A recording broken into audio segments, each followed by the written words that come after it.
Hello everyone.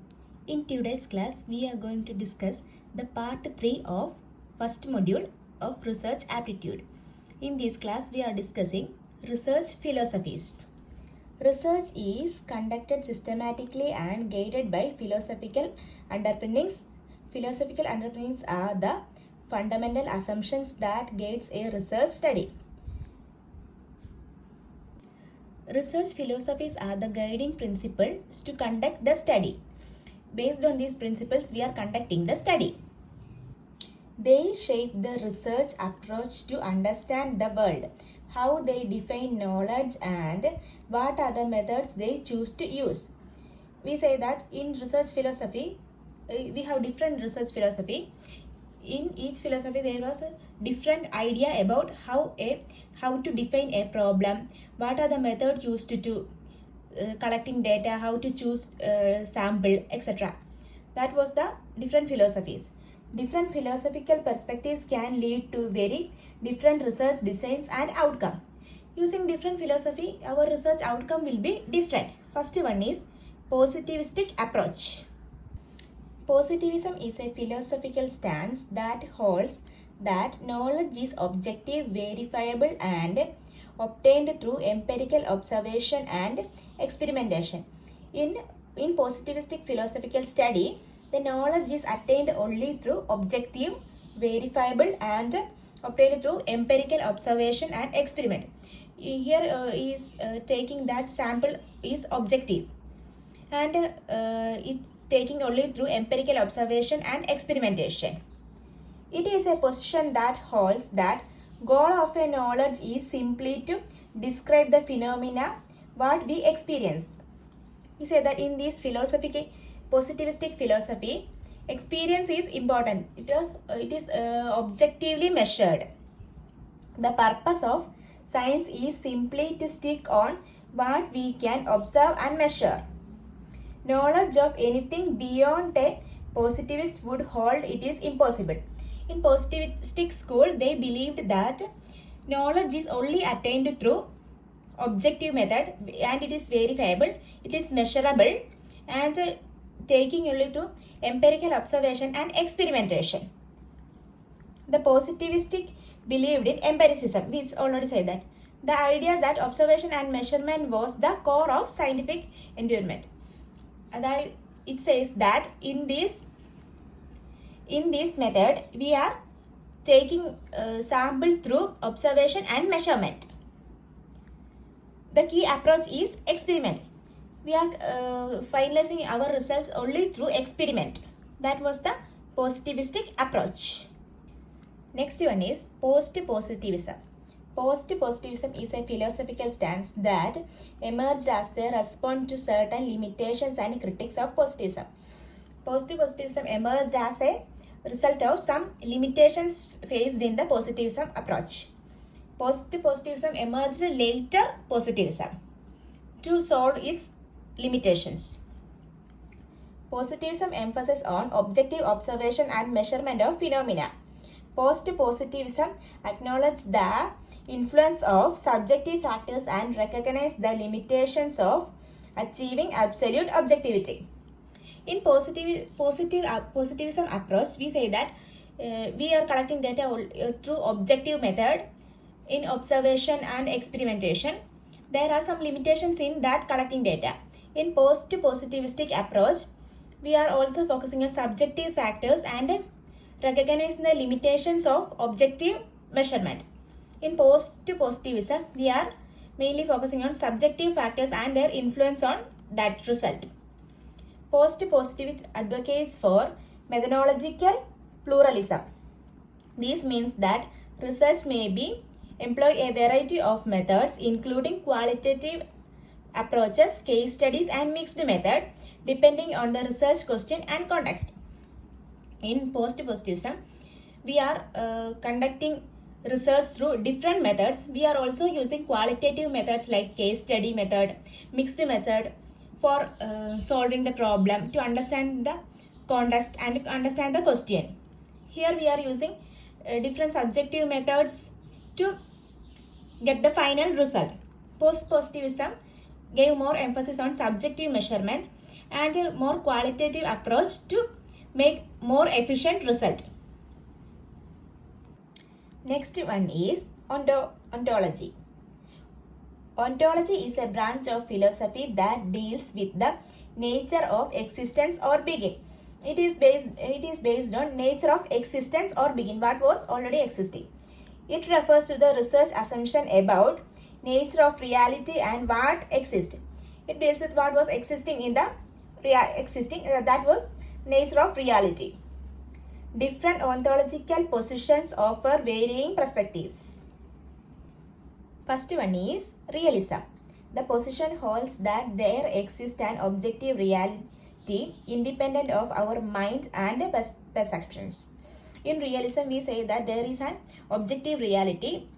It is independent from our subjective view as our mind and perceptions. There was an objective reality, that was realism. Second one is idealism. In idealism, the reality is constructed by the mind, and our perceptions and interpretation shape our understanding of the world. In this view, we are more subjective. We are thinking what was in our mind and rather than objective. Third one is materialism. It says that only physical matters exist and that all phenomena, including mental states and consciousness, can be explained in terms of interaction between material particles. In this study, it says that only physical matters exist. All our surroundings, including our mental state and consciousness, can be explained in terms of interaction between material particles. We say that our mental states and consciousness can be also be explained through the interaction between material particles. That was materialism. Next one is epistemology.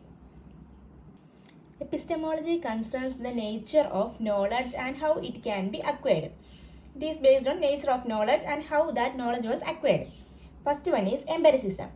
It emphasizes sensory experience as the primary source of knowledge, gaining knowledge through observation, experimentation, and data collection. Empiricism focuses on sensory experience as the primary knowledge. It is gained through observation, experimentation, and data collection. Second one is rationalism. Here, reason and logic are crucial for knowledge. In this rationalism, reason and logic, it is more objective. Say that reason and logic are crucial for knowledge. Assess truth through deduction and analysis independent of experience. It is based on assessing truth is based on deduction and analysis independent of experience. It gave more emphasis to reason and logic. Third one is constructivism. It emphasizes the active role of the knower in constructing knowledge. It gave more emphasis to that knower, the person who was involved in knowing.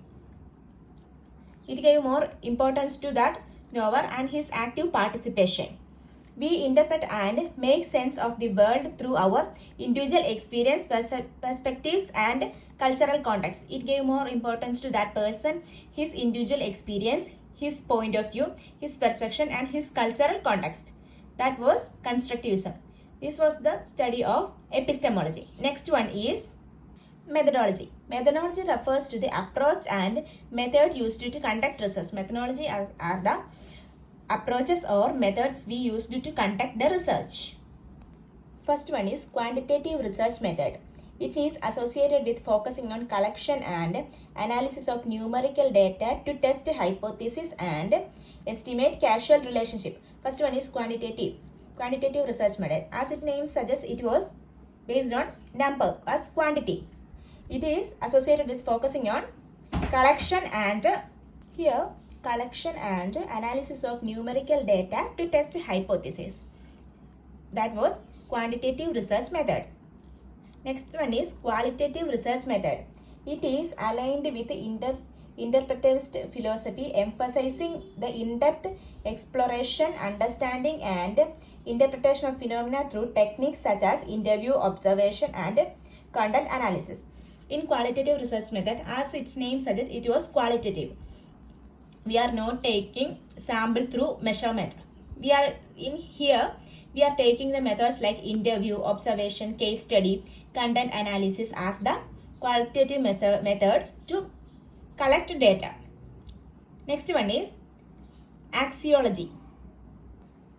Axiology focuses on values and beliefs that guides the research. Axiology focuses on the values and beliefs that conducting the research. First one is subjectivism. Values are relative and depending on individual preference, cultural background and personal experience. As its name suggests, it was subjective. It gave importance to individual preference, cultural backgrounds or personal experiences. Next one is objectivism. Values exist independently of individuals and can be objectively measured or assessed. It is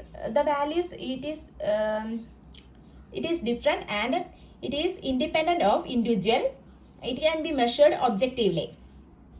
Objectivistic research aims for value neutrality, seeking to minimize the influence of personal values and bias on the research process and findings. It minimizes the value of individual subjectivity. It gave more importance to value neutrality, seeking to minimize the personal values and bias. It focuses on reducing the bias and it is more objective. It gave more importance to measurable and assessed values than subjective method. Third one is relativism. Values are contingent or specific context and cannot be universally applied. Relativism means that the values are not universally accepted. It changes based on that situation. It was temporary and it was only applicable to some situations and not universally applied. That was relativism. Here is the complete explanation of the first module of research aptitude. Tomorrow we will move on to the second module of research aptitude. If you found this section helpful in any way, please don't forget to like, share and subscribe to the channel. Thank you.